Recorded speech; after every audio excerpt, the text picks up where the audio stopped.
500টা স্বর্ণের ইট নিয়ে আসছে। 500টা স্বর্ণের ইট, 500টা স্বর্ণের ইট রাখা পরিমাণ জায়গা তোমরা খালি রেখে দিও। এটার একটা হিকমত আছে। 500 ইট রাখার জায়গাটা খালি রাখবা, রাস্তা করবা ঠিকই, কিন্তু এতটুকু জায়গা খালি রাখবা। এইদিকে তার বাহিনী আসতেছে, 500 জন সেনা অফিসার, তারা তো আসতেছে স্বর্ণের ইট নিয়া। যেই মাত্র পয়গম্বর সুলাইমানের রাজদরবারে ঢুকবে, এর আগে থেকেই দেখতে পেল দরবারের এই কয়েক কিলোমিটার রাস্তা স্বর্ণের রাস্তা দেখা যায়।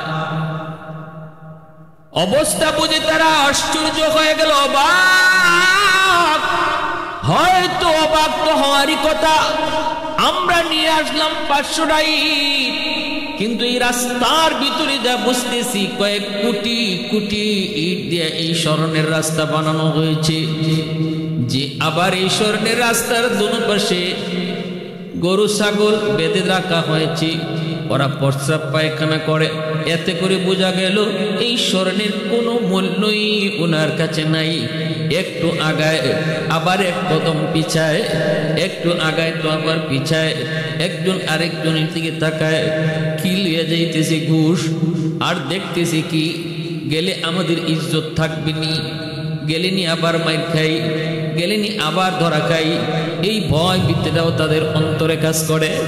সামনের দিকে যায়, যে তারা হঠাৎ করে দেখতে পেল এত সুন্দর কার্পেটিং স্বর্ণের রাস্তা, এই রাস্তার মাঝখানে 500 ইট রাখার জায়গা খালি। থমকে গেল বাহিনী, থমকে গেল, অবাক কাণ্ড। এখন যদি আমরা এই 500টা ইট নিয়ে নবীর কাছে যাই, উনি পরিষ্কার বলবে, তোমরা আমার রাস্তা থেকে, স্বর্ণের রাস্তা থেকে আমার 500টা স্বর্ণের ইট তোমরা চুরি করে নিয়ে এসেছ। নতুবা আমার এত সুন্দর স্বর্ণের কার্পেটিং এর রাস্তা 500টা ইট গেল কোথায়? চোর বইলা আমাদের কেউ মারতেও পারে। এই তো ভয় ঢুকে গেল, চরম ভয়। সেনা প্রধান কয়, বুঝে ফেলেছি, স্বর্ণ এখানে রেখে দাও, যে জায়গাটা খালি আছে এই খালি জায়গাটা আমাদের স্বর্ণের ইট দিয়ে পুরা করো। আর যাব না, এমন একজন নবী, এমন একজন বাদশাহ, তারে না দেখা আমি ইয়ামেন যাব না। আসলো নবীর সামনে। আসার পরই আল্লাহর নবী সুলাইমান তাদেরকে বলতেছে, তোমরা মনে করেছ আমাকে ঘুষ দিয়া তোমরা কিনে ফেলবা? আরে আমি দুনিয়ার তার কোনো বাদশাহ না, আমি আরব আমিরাতের কোনো বাদশাহ না, বর্তমানের সৌদি যুবরাজের মতো কোনো বাদশাহ না। ফিলিস্তিনের পক্ষে আওয়াজ উঠায়, মাঝে মাঝে বোঝা যায় মনে হয় ফিলিস্তিনের পক্ষে কথা কয়, কিন্তু কিছুদিন পরেই দেখা যায় আবার সুর ঘুরায় ফেলে। গতকালকেও দেখলাম আরব আমিরাতের শায়েখ আমেরিকার প্রেসিডেন্ট ডোনাল্ড ট্রাম্পকে নিয়ে তার দেশে সে এমন সংবর্ধনা দিতেছে, মুসলিম নারীদেরকে চুল না চায় না চায় এই ট্রাম্পকে সংবর্ধনা দেয়। আজকে আবার দেখলাম আল্লাহর ঘর মসজিদের ভিতরে ট্রাম্পকে নিয়ে ওই আরব আমিরাতের শায়েখ জুতা পইরা আল্লাহর ঘর মসজিদে ঢুকছে। এ আল্লাহর গোলাম, একটু চিন্তা করে দেখো, কত বড় দুনিয়াদার বাদশা হইলে পরে এমনটা করতে পারে। যে ট্রাম্পের হাতের মধ্যে ফিলিস্তিনের শিশুদের রক্তরি যুবক, যে ট্রাম্পের হাতে ফিলিস্তিনের হাজারো হাজারো শিশুদের রক্ত, সেই ট্রাম্পকে মসজিদের ভিতরে জুতা পরায় হাঁটায়, মুসলিম নারীদেরকে নিয়ে তারে ফুলের সম্ভাষণ দেয়। কেন হয়েছে? কারণ সে দুনিয়াদার বাদশা। একটা আওয়াজ দেয় ফিলিস্তিনের পক্ষে, আবার কিছুদিন পরে আবার সুর ঘুরায় ফেলে। কয়েকদিন পরে আমেরিকার বাদশার প্রেসিডেন্টে আবার দাওয়াত করে। কারণ কি জানোনি? কারণ হলো তলে তলে ঘুষ পেয়ে যায়। যেমনটা রানী বিলকিস সুলাইমান নবীকে করেছিল। যদি তিনি দুনিয়াদার বাদশা হন, তাহলে আমার দেওয়া ঘুষ পেয়ে তিনি নীরব হয়ে যাবেন, চুপ হয়ে যাবেন। এমনটাই বর্তমানে আমেরিকা সহ ইসরায়েল বেদিন বেঈমানগুলি মুসলিম রাষ্ট্রপ্রধান যারা দুনিয়াদার বাদশাহ তাদেরকে তলে তলে গোপনে গোপনে স্বর্ণ দিয়া টাকা দিয়া নারী দিয়া ওরা কিনে ফেলেছে, কারণ এরা দুনিয়াদার বাদশাহ। এজন্যই আমেরিকার গোলাম হয়ে আছে, এজন্যই ইসরায়েলের গোলাম হয়ে আছে। পয়গম্বর সুলাইমান তিনি তো এমন নন, তিনি তো আল্লাহর পয়গম্বর। সুলাইমান নবী কয় তোমাদের রানী বিলকিস রং নাম্বারে ডায়াল করেছে। আমি শুধু দুনিয়াদার কোনো বাদশা না, আমাকে স্বর্ণের ইট দিয়ে কিনা যায় না, আমি আল্লাহর পয়গম্বর। কই তোমার রানীর দেওয়া সেই পাথরটা দাও। বলতেই তো ওরা অবাক, পাথরের খবর তো নবী পেয়ে গেছে। বলে হ পাথরটা দাও, আমি সুতা ঢুকাইয়া দিতেছি। এইবার সেনা প্রধান এবার 500 জন প্রতিনিধি তারা ভয় পেয়ে গেল।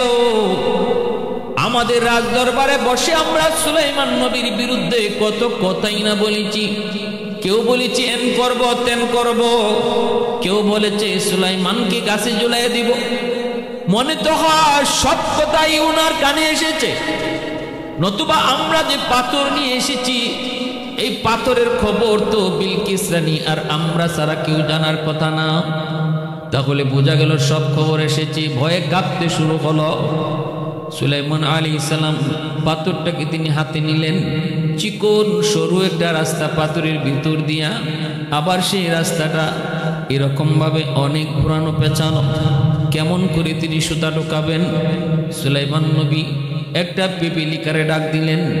পিপিলিকাটা আসলে পরে নবী পিপিলিকারে বলতেছে, এই পিপিলিকা তুমি এই চিকন সরু রাস্তা দিয়ে তুমি ঢুকো, তোমার মুখে এই সুতাটা নিয়ে তুমি ঢুকো, আবার পাথরের ভিতর দিয়া ওই পাশ দিয়ে তুমি বের হও।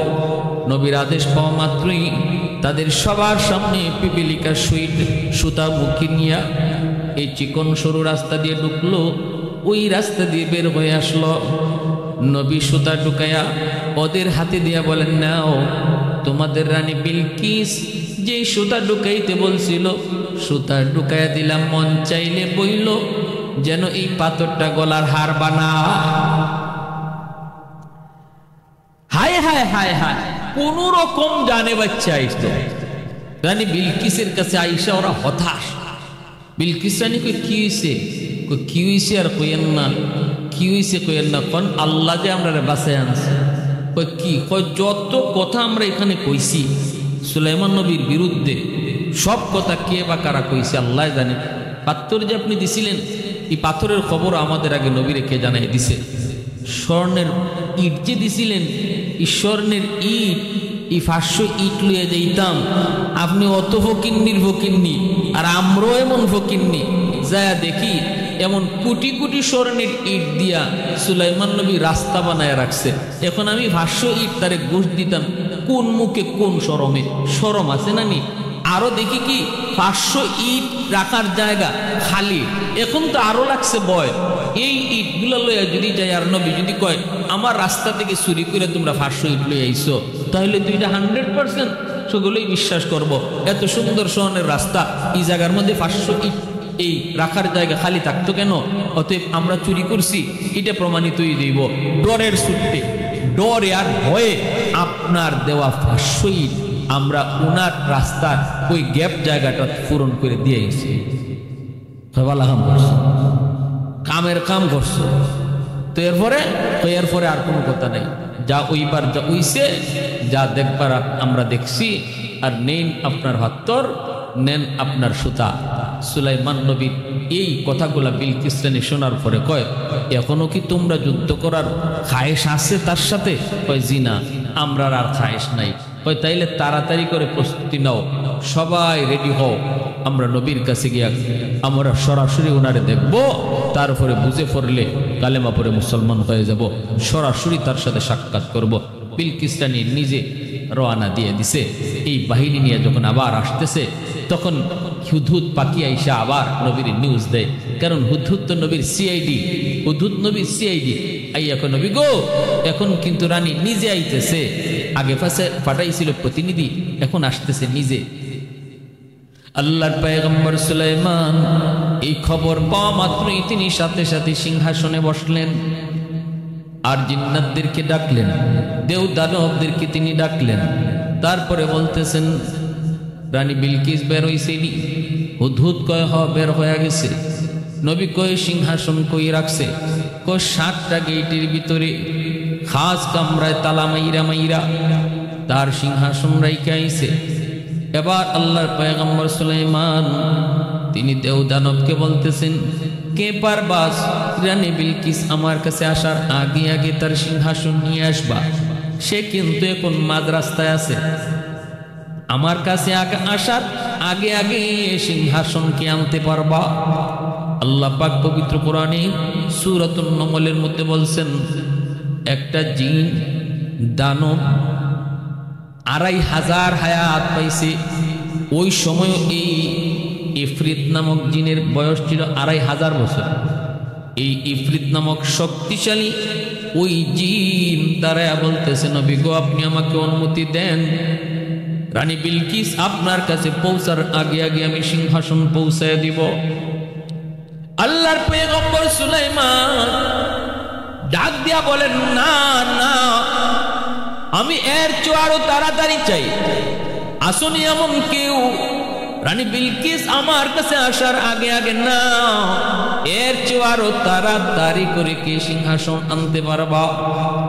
সাথে সাথে ওনার দরবারে একজন মানুষ বসা, যিনি ইসমে আজম জানতেন, যার কাছে এলেম ছিল, যার কাছে দ্বীনের এলেম ছিল, দ্বীনি এলেম, কোরআনের এলেম, আখিরাতের এলেম ছিল। এই এলমে নূর তার কলিজার মধ্যে ছিল। জিন্নাতেরাও তখন সারেন্ডার করে, কয় না, এর চেয়েও বেশি তাড়াতাড়ি আমাদের দ্বারা সম্ভব নয়, তবে এর চেয়েও যদি তাড়াতাড়ি আনতে হয় তাহলে এটা মানুষের কাম, আমাদের দ্বারা সম্ভব না। মানুষের ভিতর থেকে আল্লাহর একজন ওলি, এই যে বলতেছিলাম আগেই বলেছি, এতক্ষণ পর্যন্ত পয়গম্বরের মাধ্যমে আল্লাহ তার অলৌকিক ক্ষমতা প্রকাশ ঘটাইলেন। এখন আল্লাহ পাক তার একজন ওলির মাধ্যমে তার কুদরত প্রকাশ করাইবেন। তিনি সুলাইমান নবীর আপন খালাতো ভাই, যার নাম ছিল আসিফ ইবনে বারখিয়া। তিনি দাঁড়ায় বলতেছেন, নবী গো যদি অনুমতি দেন আমি আরো আগে আনতে পারবো। নবী বলতেছে, কতটুকু আগে একটু শোনাও তো দেখি। ক্বাবলা আন ইয়ারতাদ্দা তারফুক, আপনি চোখটা মুছবেন আর চোখ খুলবেন, সাথে সাথে দেখবেন সিংহাসন হাজির।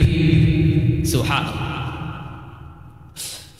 সুবহানাল্লাহ। লিমানিল মুলকু তুগুই তু সাজাওয়ার খুদাই, তু খুদাবন্দ ইয়ামিনি, তু খুদাবন্দ ইয়াসারি, তু খুদাবন্দ জমিনি, তু খুদাবন্দ সামাই, তু রহিমি, তু করিমি, তু সামিঈ, তু বসিরি, তু মুইদ্দি, তু মুদিল্লি, তু মালিকিল আরশি বাজাই।